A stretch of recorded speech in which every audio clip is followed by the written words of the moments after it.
we move on to discuss Thomas Tuchel's Thomas keeps every time I say Thomas Tuchel's name wrong. It sounds I always say Thomas Tuchel. It's Thomas Tuchel. Uh, but yes, Thomas Tuchel. He did his opening press conference for England, and there was a little bit of a little what's the word? Little quotes here and there that we could analyze. It was interesting to hear, his insights on how he came up with the decision, his belief, and and uh, and what he wants to build with England. Um, and the expectations and all that. Um, he seems like just watching the press conference. He seems excited for this opportunity. I think he understands that he is gonna come from under immense pressure.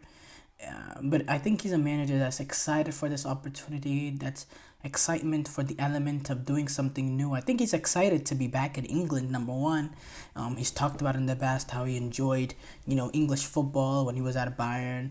With some of the criticism coming, he talked about how, he liked it better in England.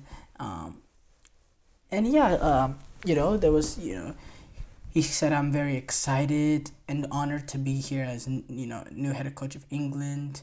Um, he also answered questions on fans preferring an English coach, saying, I'm sorry, I just have a German passport. Um, I love to live here. Hopefully, I can convince them and give everything to the role. He was also asked, and I thought it was a weird question that they would ask this, but they asked him if he would sing the national anthem, and he said, uh, I understood from Mark, when he refers to Mark, he's talking about Mark Bullingham, who's part of the FA Chief Executive Officer. He said, I understood from Mark it is a personal decision. There were some who sang and others didn't. I have not made my decision yet. Your anthem is very moving. Don't think that came across his mind at all. Yet, just me personally, I don't think that's something that comes across your mind within the first 24, 48 hours of signing a contract to manage a national team. That's just me. Um, you know, and look, Thomas Tuchel, he faced a lot of difficult questions. It was a really, really jammed press conference, and he was asked, there was a lot of things he had to manage, the not being English factor, the national anthem, the length of the contract, why it was only an 18-month contract.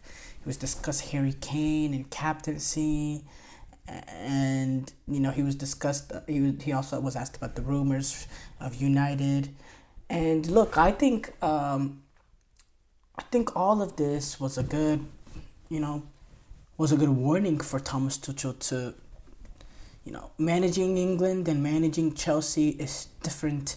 It's different. Yes, you're back in the English media, which could be different, but when you're managing the England national team, it's a completely different thing, and the pressure's gonna be really, really long. Uh, he said, I'm very proud to have been given the honor of leading the England team. I have long felt a personal connection to the game in this country, and it has given me some incredible moments already. To have a chance to represent England is a huge privilege, and this opportunity to work with this special and talented group of players is very exciting. Um,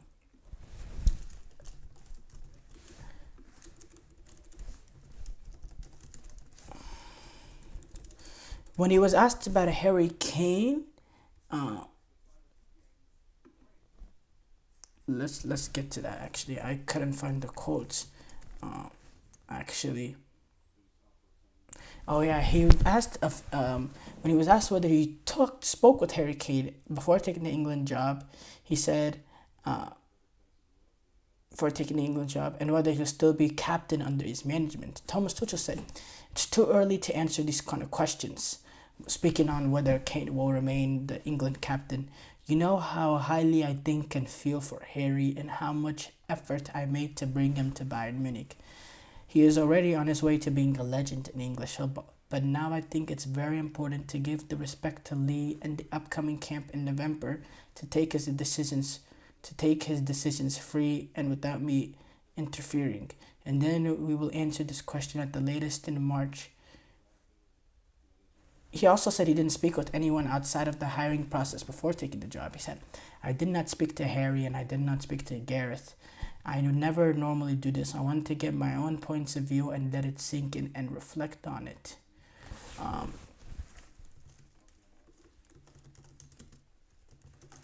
Yeah, so there's a lot of different tidbits there. He's also, it's going to be a delayed start. He's not going to start in November. Lee Carsley will still be the interim manager, and Thomas Tuchel will get this long break, and he'll start his reign in March, which I don't have huge issues with. Huge issues with that aspect of it. But Lee Carsley managing one more international window, because this next international window is going to come like that, and Tuchel, he's really going to only have 2 weeks and 2-3 weeks to already make a squad. I don't think that's really enough time to properly evaluate the whole squad. I think him being an observer, being around, overseeing everything, maybe being involved with Lee Carsley, trying to work out what players are getting called up. Maybe there's specific players that Tuchel wants to see. I think that's a good aspect of it. Obviously, I think this is a good fit. I think Thomas Tuchel is a great cup manager. I said this yesterday. Thomas Tuchel is a manager that, yes, he's a very, very good cup manager, but he's a manager that is willing to make the game a dirty game to win the game. And when I say that is, look, in Gareth Southgate, he was naturally a pragmatic manager. In England, they became very hard and pragmatic to watch under him. Well, Thomas Tuchel, especially, with that Chelsea team that won the Champions League, it's not the most forward-thinking team. But the thing with Chelsea is that, or the thing with Thomas Tuchel's team is, yes, they, they'll be very, very compact when they don't have the ball. The holding midfielders, the double pivots, they'll cover up holes in between the center halves and fullbacks, and they'll be really tight and really compact. But once they get the ball, they're able to expand and create opportunities still and still look like a proper team. Like they're able to play out of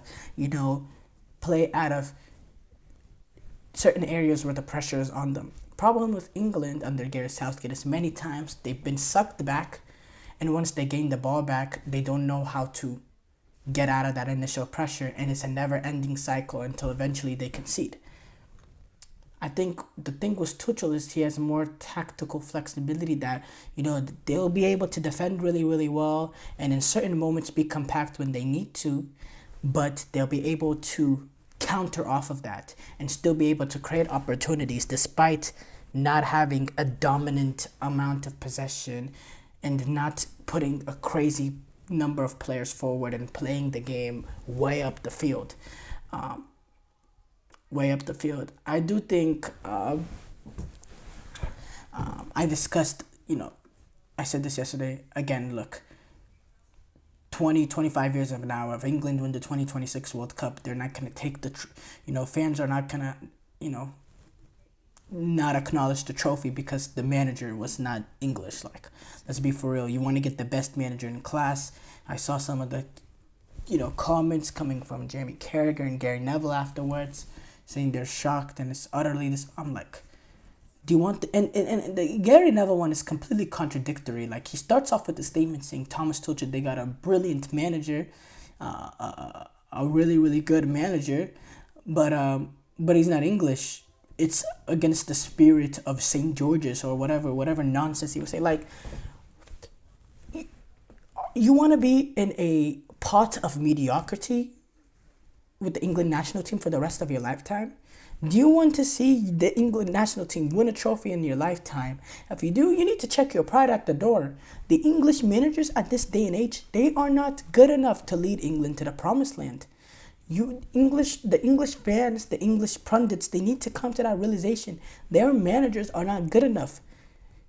The England women team, they got a foreign manager. They won trophies. They've won a trophy now. The England cricket team, the England rugby team, they've had foreign managers, and it's allowed them to do really, really well. Do really, really well. So, it's something that it's a non-starter for me, honestly. I really think that reasoning shouldn't even be a reasoning, in my opinion. This whole notion that foreign managers can manage other international teams. Why not?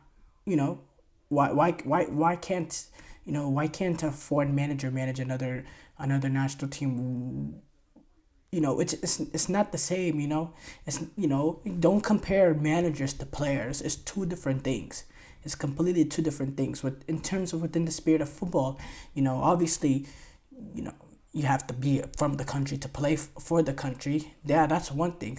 But to manage the country, to be the overseer, for me, that's two different things.